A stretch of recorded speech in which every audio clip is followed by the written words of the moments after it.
My name's Marcela, Aguilla, sixth grade teacher, like Todd said, at Harborview Elementary. And there's my Twitter handle right there. And Taryn. And then I'm Taryn Flamson. I'm a sixth grade teacher, also at Harborview. I'm also a ed tech digital coach for Newport Mesa and a math fellow, and our CGI training currently is on pause, but I went through 2 years of CGI training, cognitively guided instruction, looking at teaching math. So we are going to jump into this, starting with how this all got started. So obviously last spring when the school shut down, all of us didn't know what we were doing. We all know that feeling of helplessness and just where do I even begin to transition all these procedures and protocols that I've built in my classroom. How do I change that into a digital form? So I'm looking at 2 pictures of kids messing around with math, because that's truly what we wanted them to do. Holding manipulatives, playing around with it. Why does math work? Looking at the why behind the math and not just the answer. And how do you do that on a computer? So this was a big question that we had. And Muriel Van Ospen, who's an math TOSA for our Newport Mesa district, reached out to me and said, hey, we've done a lot of work together through Math Fellows. Are you interested in working on a project in the spring? And I said, sure, I have no clue what I'm doing. So more help, the merrier, right? So I also have to give her a huge shout out, because a lot of the things you'll be seeing today were created by her in our project. So you'll see her voice, her face. So definitely need to give her a big shout out, because she was a big part of this project. And what we were trying to do is basically, as I said, replicate our classroom. How do I get my very inquiry-based, non-procedural classroom that is filled with students talking about math in a computer screen or on a computer screen? So that's where we started in the spring, and we spent most of it working on a method of like, what's the week look like? How am I going to push out materials to the kids? How am I going to gather resources from the kids? And looking at all those like little bits and pieces. And then come the fall, we actually continued to work on it, and actually went over through the summer, because I did help create our virtual school over the summer. And this is one of the projects that I was working on as well. So it really builds around certain type of tasks though. And I'm gonna let Marcela explain those. Yes. So piggybacking off what Taryn said, our goal when we're in person and when we're online was to really have math around student voice. Like that is something we really, really value. We don't stand in the front of the class and write on the whiteboard and say, do this algorithm. I can't speak, excuse me, do this algorithm or follow my procedure. We want the kids to share out their procedures. And when they do, we all know that's when that discourse becomes so powerful, strong, and students learn from each other. So this is where the idea of low floor, high ceiling comes into play. And what that essentially is where we give students access to a task that is low floor, which means all of the students are able to access it. But high ceiling means that the students can run with it. So our really high achievers can connect with other math concepts that we've worked with. And maybe our students who need a little more help can explain the math in a way that makes sense to them specifically. So it's really individualized for each kid. And we care about the process. If the kid gets the answer wrong, we actually appreciate that and use those examples, because that's when we learn, like we all know that. So just to reiterate, this math that we did during distance learning, and even now today, like in our classrooms, because we are in person, we do not direct instruct at all. Not at all, 90%, because we really, really want the kids to share out their thinking. And we really want them to be able to connect their thinking with other students and with other concepts that they've learned before in other grades. So that is what we're going to be looking at today. To give you a little example, we just finished a unit on dividing fractions, and we had a couple of kids that wanted us to say, keep, change, flip, and I'm like, excuse me? What is that? I don't know what that is, because we spent 2 whole weeks explaining why keep, change, flip works. And so we basically just avoided that phrase for a while until they actually understood what it meant. Yeah, like one of our students said keep change flipped and we actually screamed. We're like, Mom, don't say that. What is that? So we are all about that student discourse. And this is the best model we could come up with to create that online. So we're going to spend a good chunk of the time looking at this cycle here. And this is what basically how we started in the spring and made some tweaks throughout the spring into the fall this year. But it all comes back to this cycle. We're also going to show you a couple different methods in terms of how often you go through the cycle, whether it's twice a week, 3 times a week. If you dare to try every day in a week, we did that. We'll let you know how that went. But we'll start up here at the top left where it says the entry point. We call this day 0 because this is the background work that you're doing as the teacher before you actually push out the task to the kids. So the very first thing, did my screen just drop? No, we're good. Nope, we're good. Okay, I just had a flash. You start by creating a task. So as Marcela said, that low floor, high ceiling task that's really enriching, that can get kids to enter the problem and gives them multiple opportunities to show their thinking. So for this example, everything that is in red, by the way, is hyperlinked to an example for you to reference. So this time we used the platform Seesaw. We're also going to talk about platforms later because there are many options in which tool you use. Because they are just tools. The instruction is not coming from the tool. It is just a way for us to collect the information from the students. So for this one, we used Seesaw. It is a word problem. The directions were for the kids to read and listen to the problem, solve it, add their response. They could either take a picture of the work if they did it on a piece of paper, or they could write into Seesaw themselves, showing what their thinking was and their method for solving this problem. So the teacher is going to create that task. And then the teacher is also going to create a screencast. So again, whether you use Screencastify, Flipgrid, any options, that's lovely Muriel, by the way. So here is a 3-minute introduction to the task. Now, instead of, saying, here's what you're going to do in this problem, you're going to do this first, then you're going to do this. She's just trying to engage the students in the idea of the concept. So she starts with these pictures because the problem was around endangered species. So she gets the kids engaged, gets them, interested, and then she just reads the problem. And she kind of plays this role with them of like, what do you think is going to happen? Or how many animals were there? So she's kind of pretending that she's talking to her class and just breaking down the problem and what it is actually saying. So this is great for our EL students and students that might have a harder time deciphering between all the words. What is this problem even asking me? So there's the screencast. And then on the teacher side, we also would create you're gonna see 2 different slide decks. This is the teacher slide deck. It's what she used to use her screencast with. So there's the pictures and there's the problem. These later slides we'll talk about in a second, but this is her teacher slide deck that she's going to use for this entire task.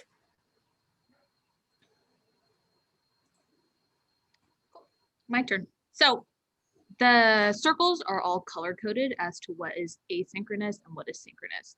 So this model that you're looking at, we're doing 2 lessons a week, which I know may seem like not a lot, but when you're really, really diving into the math, it's a lot. It really, really is.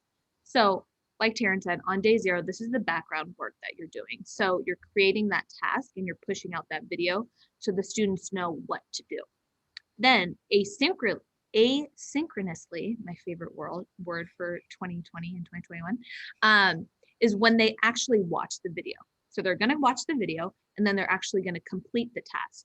And this goes back to that low floor, high ceiling, is because when each of these students are completing the task, they all have an opportunity to access that work and share out without being in front of us and without the pressure of being worried about what is my classmate going to think? What is my teacher going to think? Or, I mean, we're not judgmental people, but what are people going to think? So they all will submit the task. And then we are going to use that task for the next day or the next thing we're going to do. So after the students complete their task, I, as the teacher, gather all of their responses and kind of look, what am I looking for? So the green box on the right kind of gives you some ideas. And this should all go back to your standard. What is your goal of an objective of this lesson? Are you trying to see a certain process? Are you looking to compare and contrast strategies? Are you looking to find connections? And what we even found to be most helpful was that error analysis. Where do I see these common mistakes that are happening? And let's talk about them. So you figure out, what am I looking for in this student work? And you start selecting a couple examples that you want to have discussions around. And that's where you will then enter them back into that original slide deck. So this goes back to the teacher slide deck.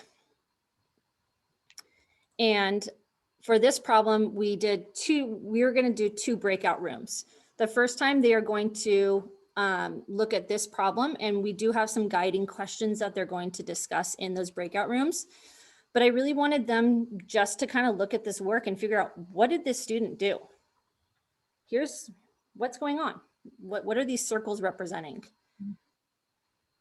And so really starting to look at some of the strategies. The second time they're going to go out into a breakout room, they're going to get another work sample and compare it to the other one. Where do I see this 20 in the first work? So we can start making those kind of connections. So these were the 2 work samples that I picked for this exact problem. And then I create some of you are like, oh my gosh, there's so much creating. It becomes very quick. Once you get it, I was like, once at the beginning, like, we're not gonna lie, it is a little bit of work. You do have to set up the video, you do have to set up the slides, you do need to set things up. But once they are set up, it's plug and chug. Besides actually looking at the work samples, you just plug it in and then go, go, go. Yeah. You're going to create a second slide deck. This one is for the students to access in their breakout rooms. So you'll see that we do some color coding here, and that was mainly just to help the students out. And when they're assigned into their breakout rooms, they would be given a slide deck. So if you're in breakout group 1, you would be on the red slides. And you would go into their group and they would look at these problems. So here are my 3 guiding questions that I kind of wanted them to look at. What does each circle represent with the 10, 10, 4? Where do I see the $72? Because that was part of the problem. And then why is the student subtracting 30, 30, and 12? Where do those numbers exist? And in that breakout room, what we found was helpful was that we would assign kids specific roles, because we all know cameras off, mics off. You go in the breakout room and it's just, you're like, is anyone here? So if we gave jobs, we found that there was more like ownership of it. So we'd say, one student share their screen, one student be the timekeeper, one student make sure that everyone's voice is being heard, one person is the actual typer. And that way they just gave them a little bit of like a role and a responsibility in that room. So they would go in the first time and answer these 3 questions. So here are like some sample responses. And another helpful tool. Are you going to tell them the trick? Yes. So I don't remember who I saw this on Twitter. If you're not on Twitter, another plug for Twitter. You learn just like these little tips that are like life-changing. Yep. In your slide deck, if you come down here to the bottom left to the grid view, this will allow you to see what your kids are actually doing. So I can look at group number 1, and if I don't see any typing going on in that slide, I can go, oh, okay, there's where I'm going to go as a teacher first. I'm going to go visit group 1 first to make sure that they are actually get going. So little helpful tip. It is. And so, yeah, we always like, hello, we see that you're not typing on your slide. What's happening? They're like, how do you know we're not typing? We're like, we know all. So it's a really useful tip, not only for math, for everything. Yeah. So that's the slide deck that I'm going to be sharing to the students. From there, we're now in that, finally, we're in that synchronous time. Yay, we get to see the kids. So when we join the Zoom room, you know, of course we welcome, how'd the work go, get the, you know, the stuff you have to start, yours can't just jump right into it. And you tell the kids what is their task for the day. So you're going to tell them we're going to be hopping in breakout rooms. We kept the breakout rooms time-wise pretty short. We wanted them to know like, hey, you don't have time to mess around. You need to go and get your work done. And then we're going to come back whole group. they would get this slide deck, the student slide deck. They would told, okay, you need to answer these 3 questions. Then we're going to come back together and talk about it. When we came back as a whole group, we could have that whole group discussion. And if you weren't getting any of those voices actively to unmute, I could always go back to the slide deck and say, okay, I see that you wrote, we think it's that the money each group gets. Does anybody want to talk to that? So you can kind of use their words already to try and get them to unmute and participate. And that just goes back to really having student discourse be the driving factor of our lessons. Like we pull their words to drive our lessons. It's not our words, it's their words. And then you can use annotation tools to kind of like have that synthesis moment in that Zoom whole group main session class before I would send them back again for the second breakout room. Do I always have 2 breakout rooms or 2 breakout sessions per Zoom call? No, it just depends on what I'm looking for. But I really wanted them to like dive into this problem and then compare it with a different strategy. That was my goal for this lesson. So that's what I was looking for. You can honestly spend one time just looking at one work sample because there's so much opportunity to have deep discussions on looking at different methods. And I think that's it. Marcela, your turn. Yes. Okay. So we have the asynchronous time before where they're watching the screencast, they're completing the task, then they synchronously with us go through the lesson, we're synthesizing, and then finally, the last part that they'll do asynchronously on their own is we, as the teachers, will create a quick little review video. Like, hello, everyone, this is what we did in our lessons today. This is how these lessons connect, or these are how these strategies connect from A to B. And here's wonderful Muriel who made this video for us. And she just goes through and really synthesizes the lesson, shows the students like, how do these different strategies, how are they similar? How are they different? How do they both work? And again, we're using the students' words that came from the Zoom session. Yep. Nothing's coming from us. Hey, yep. Can I interrupt you two just for a sec? Because there are a couple questions that I just want to make sure that we get to before we kind of move on here. Are you pulling the questions and tasks from the curriculum, or are you creating them yourself? We pull from the curriculum. Okay. Yeah. Yep. So we pull from the curriculum. We try to find the problems that we can really, really dive deep into. We don't typically do like warm-up questions more. We have illustrative math as our curriculum in 6th grade in Newport Mesa. And we're really grateful because the tasks in illustrative are really rich already. But that's not to say if you want to find something wonderful online, like you can absolutely do that as well. And then I saw a question too, Todd, that said like, how do we annotate or? Yeah, are students using Kami for their annotations? Yeah, they're not. We are going to get to that. Taryn's the Desmos queen and she's going to talk about that. And then I used Pear Deck a lot. So we use also Pear Deck. There's multiple different Seesaw, multiple different platforms we can use. So we'll talk about that at the end for sure. Perfect. And I will say, I'm also going to agree with Marilyn McAllister about you keeping it real about sometimes 2 days to honor a task and that it can take longer because of this nature. So for sure. Well, I think, that's also been the big push is that I know in a normal non-COVID year, I'm not getting through the entire curriculum. Let's be honest. So why do I expect myself to do that now? Like that's just not realistic. So really going through and finding those major work standards of our grade level and say, this is where my focus needs to be. The standards say I need to be spending, I think it's like 65 to 85% of my time on that major work. Mm-hmm. So I'm sorry, this lesson, bye. And it's hard to do, right? Like as teachers, you want to do it all. Like we want to get to everything. We want to give our students all of the lessons, but in COVID time, like if we try to do that, I mean, we'd be glued to our computers 24/7. And that's not what we want either. We want to be efficient and we want to give the students like the most of what we can. So going back to our model, after that synchronous time, that's when you create a quick little video on screencast, on Flipgrid, whatever you'd like, just to synthesize it. If you have kids who miss the Zoom call, they can watch it and catch up. Like it's a really great thing for them. And the kids who were at the Zoom call also have an opportunity there to review again, what did we do? And then after that, you're going to create the next task. So that's when you're getting to that next lesson. And so here, sure. Sorry. You know, in the slides you showed that they had solved it on paper with pencil. Yeah. And then taken a picture. Is that the most common way you have them do it initially? No. No. To be quite honest, no.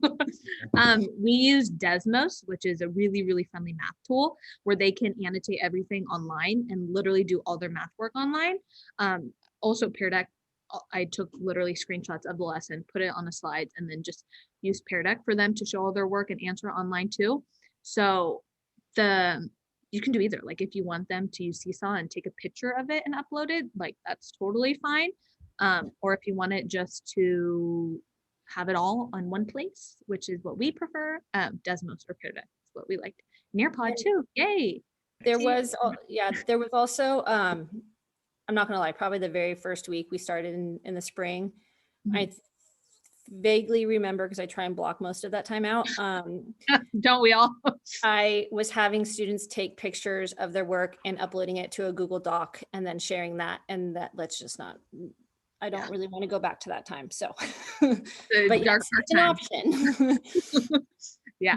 So, so that's when you create that next task. You send it out on whatever platform you like, and then you create your next video. And then you send it out and say, this is what we're looking at. This is what, what do you think we should be doing for this problem? And then the cycle continues and continues and continues.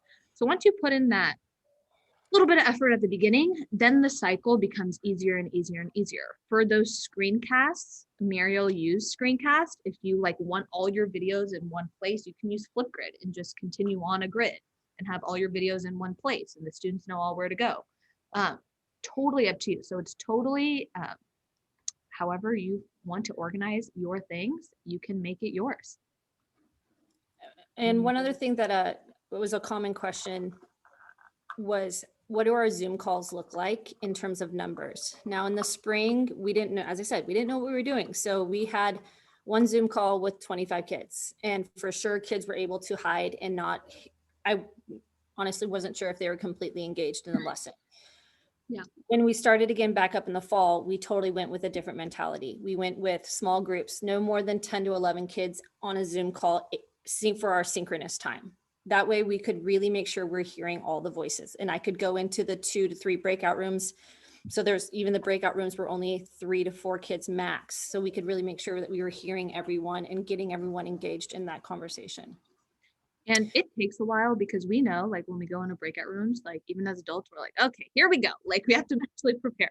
But once our students were really used to this model, then they just got to work. They're like, all right, this is the next thing. Let's go, let's go, let's go. So again, it takes a little bit of work at the beginning, but once they're used to the model, they really like it because all of the information comes from them. That is such a powerful thing. They feel like they are teaching, which they kind of are. So it's a great, great thing. So the next couple of slides, I'm not going to go over in detail, but I just kind of want to let you know that they're there for you as options. So as I told you, what did our week look like? Well, in the beginning, we were very ambitious and we said, we're going to do a live synchronous meeting every day. We're going to do a live lesson every day. We burned out really quickly. We said that was not realistic. It was too much on us. It was too much on the kids. It just didn't work. So from there, we kind of made some, modifications. What was realistic? So one option was this every other day. So you kind of have, again, that day 0, you are prepping everything. Day 1 is just asynchronous. They're working. Tuesday, you're having that synchronous call and launching the next task. The next day is them asynchronously again, and then day 4. So this is, if you basically went Monday through Friday, this would be Tuesday, Thursday are your synchronous calls. Friday, you could kind of have a review. What did we learn this week? What was our big topic? What kind of ideas came out from it? This was the other one that we said, we give props for anybody that can handle this because it was just a lot. This is the everyday model where you are launching that task in the morning, and by the afternoon, you're meeting with them. Just was a lot. Yeah. What we did learn from this though was we could get to 3 days a week, by having our first meeting being live. And this is where the tool actually made a huge difference for us. So Monday, we would actually be doing live lesson number 1 or task number 1 with them on a Zoom call. So we would be having the conversations, working through the problems, and being able to very live show the kids, okay, this is what the kind of the problem solving I'm seeing, this is the work I'm seeing. And that's where the tool of either Desmos or Pear Deck, something that gives you that immediate feedback, is really needed. And so what would happen is we do lesson 1 live and then launch task 2. Tuesday would be that asynchronous. Wednesday would be the recap of that lesson that they did on Tuesday, as well as launching task 3.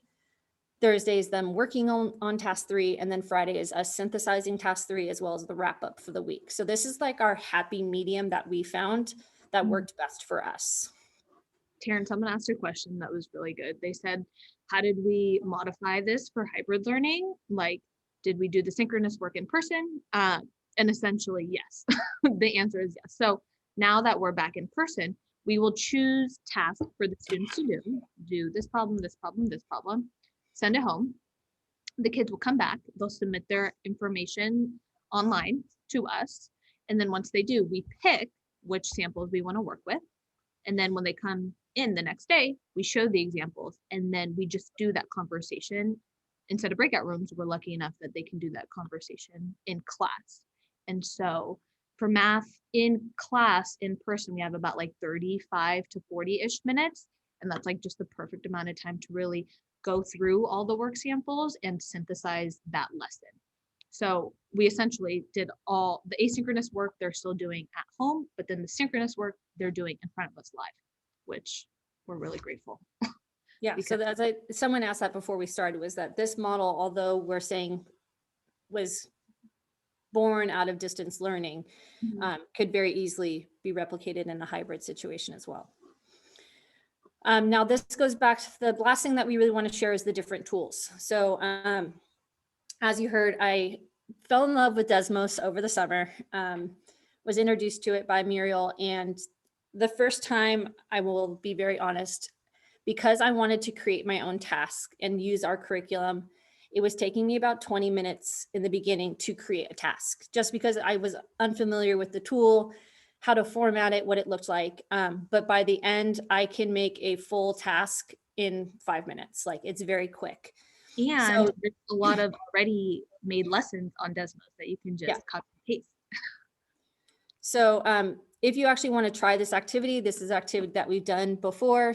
You can just log in if you have a Google login.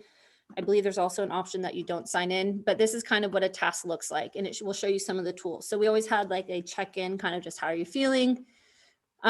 This was a true or a selection, and they always have to explain. Oh, actually, no, see, I already started doing this task. It was evaluating expression. So this was a warm-up. So it went through one problem at a time. So they'd get the expression, they type in their answer, it'd give them the next one, and they'd work through it. And then they'd have to, are these connected in any way? Explain yes or no. Then from there, there was other problems like drawing ones. So there's a draw tool. This was a unit on ratio thinking. So this is showing 5 red to 2 green. Well, I could also show 2 blue for every 1 black. So there's a draw tool. And the nice part on my teacher end is I'm seeing a live feed of what everyone's doing. So there's a draw tool. There's, they can select multiple answers. There's a ton. And you can have the option too of if a kid like submits an answer, once they're done submitting, they have to explain their work, and that explanation is always what we're looking for, and they can't move on until they explain it. So here's like a task card where they're supposed to match a diagram to a situation. So Desmos we love because there's just so many variety of tools that are built inside. So like here's a sentence frame that we gave the kids and that they needed to complete. And every time they'd submit, it'd give them another question. And as Marcela said, there's the explain part, which was huge. And as we said, that's live. So on my end, I can see. The other nice part is they have a snippet tool. So if I see a work sample that I really want to highlight, there's a little icon of a camera. I click it and it puts it in its own slide, and I share that screen and I say, hey, let's talk about this problem. What do we see is going on here? Like, what happened? What did the student do? And so that's where my love for Desmos started and has continued. And has grown. Yes. And then the next one's Flipgrid. I'm sure a lot of us have used Flipgrid. We really liked it for sending out the videos because although Muriel used Screencast is great too. Flipgrid was really nice for us because we were able to keep all of the videos on one grid and in one place. And that was really easy for the kids to access as well. So we would make a quick little video. Hey, you guys, we're going to look at this example or this problem. Oh, here's our little friend who's explaining some of his work. Dr. Schmidt's giving us a thumbs up. That's the label, and here are the burritos. Each circle stands for one burrito. It's okay, we don't have to watch the adorable video, but it's there for you to watch at your own time. Yeah, it's pretty cute. It is. The kids can explain their thinking on videos too. Like, it doesn't always have to be on Desmos. We can give them a task and say, respond back on Flipgrid with their answers. The nice part also with Flipgrid is that they just keep updating it. So there's like, I have a kid that doesn't want to show their face. Okay, use a whiteboard as your background. They have grid paper. They have even just audio version now. So there's endless options with Flipgrid. Yes. Liz asked a question. Do the students work on the same slide on Desmos at the same time, or do they get their own case? So once a kid enters the teacher code to the lesson, it's their own individual slide deck, essentially, that they get to work on. And we, on the other end, we can see all of their work. Yeah. Okay, Taryn and Marcela, I just want to give you a heads up. We have 10 more minutes. Yep. Okay, gracias. Pear Deck, this is just a quick one that I made last spring. I literally, like I said, just screenshotted not all, but a lot of the lesson and put it in to some Google Slides, made them active with Pear Deck. You can draw on it, you can browse through it. There's a definition page. If you haven't used Pear Deck, I highly suggest it. It is so easy to use, and you get all the students' feedback like instantaneously, which is what we need in this math system that we use. Seesaw, this is the same sample from earlier. So, actually I lied, it's a different one. This was looking again at ratios. So they were supposed to draw on it and talk about different ways that they could group and make categories. So Seesaw, another great platform, allows you to collect a lot of student data in one place. And this kind of goes back to the question, Casey, you had earlier about, I was trying to avoid having to look in 18 different places to see all the student samples. So when I picked one tool that gave everything on one screen, that's what I was looking for, because I didn't want to open up every student's Google Doc. So Seesaw, Desmos, Flipgrid, Pear Deck lets you do that. And then Jamboard. Yes, me. Sorry, I'm responding to things like that. I'm like squirrel, distracted. Jamboard, again, if you haven't used it, it's amazing. It's essentially like, I'm sure all of us in class have had that big old sheet of white butcher paper and have the kids put sticky notes on it. It's just digitized. So the kids will get whatever math task, this is a which one doesn't belong. And essentially they have to choose an answer and support their answer. And when they support their answer, you can write they just grab a sticky note that's on the left, they type up their answer, and then they just put it right on the Jamboard.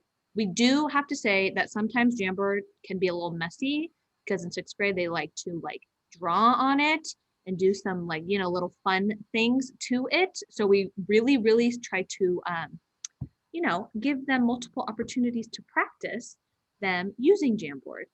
And then we get to the digital citizenship. Yeah, I'm like, how do I say this? So, but it's a great tool too. It's super easy to use, which is also amazing. Like, you literally just go into your drive, make a new Jamboard, and then you could share it out. And if you've never done a which one doesn't belong, this is a great place just to start with having that math conversation with your kids, because the whole idea behind it is there is no right answer. Everything is a right answer in here. You just have to defend your reason why. And that really gets at the heart of our math, of kids explaining what are you doing? So as for exactly here, this one student picked 43 because it's prime, another said 9 because it's the only single digit. It also allows entry for students at all different levels. So you're getting everyone's voices in it. We do these all these time in our program where it's like some kid might just say that one because it's a different color. You still got their voice in the conversation. You're hearing their understanding, their thinking. So which one doesn't belong is a great way, especially if you're starting to transition your style of math teaching. This is a great opportunity for you to get those kids' voices in the room. Can I ask another question about that? Mhm. I was pondering, is it ever hard to come up with good discussion questions as you're looking through the word samples? Like I noticed the one you showed us was like, where is the 20 in this one, comparing the two solutions, but I could just imagine that being a struggle. Yeah.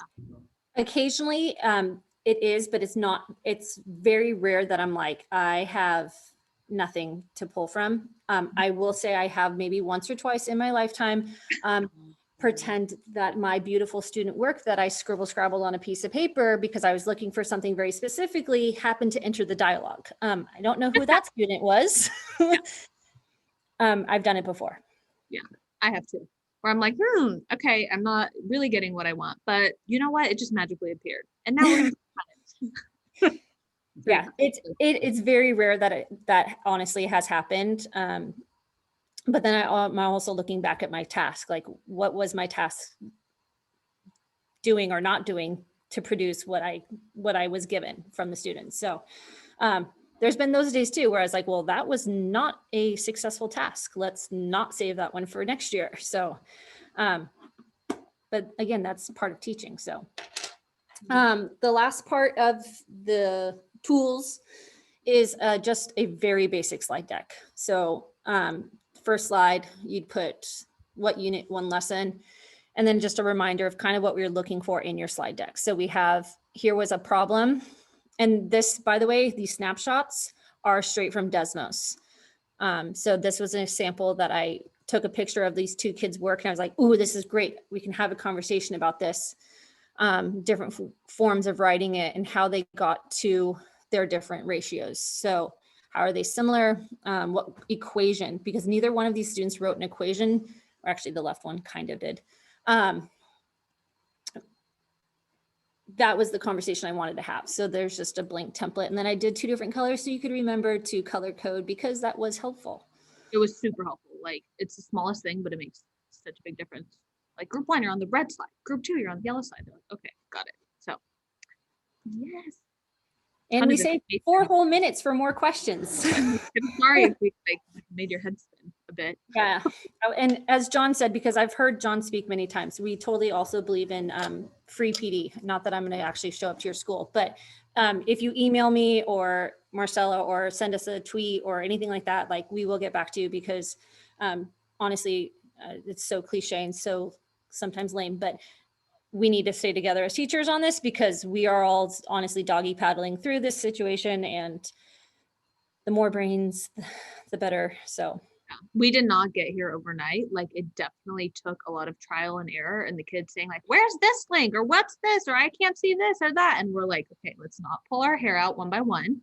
We'll get through this together. And we did it. So it's a really, really powerful way to teach math. The kids feel that ownership. And you know, that's all you hear nowadays. And it's like true. It makes such a big difference. And we just really believe in it. And we hope you guys use even like a modified version of it, whatever you choose to do.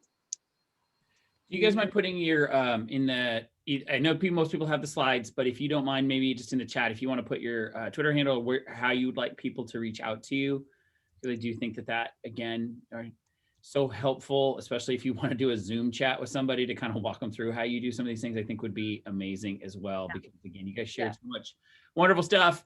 And I am super proud of both of you. So thank you guys very much for doing this.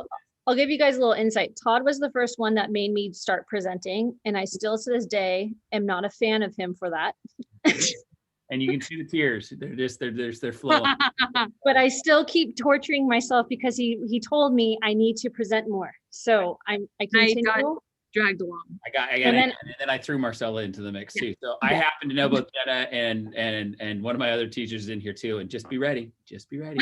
Yeah, it happens. So anyway, all right, we're going to stop here. Now you can leave the room. You can re-enter, but we're going to have this recording again available. It will be on the YouTube channel soon. I'm really proud of myself that I remembered to record. So I'm going to stop the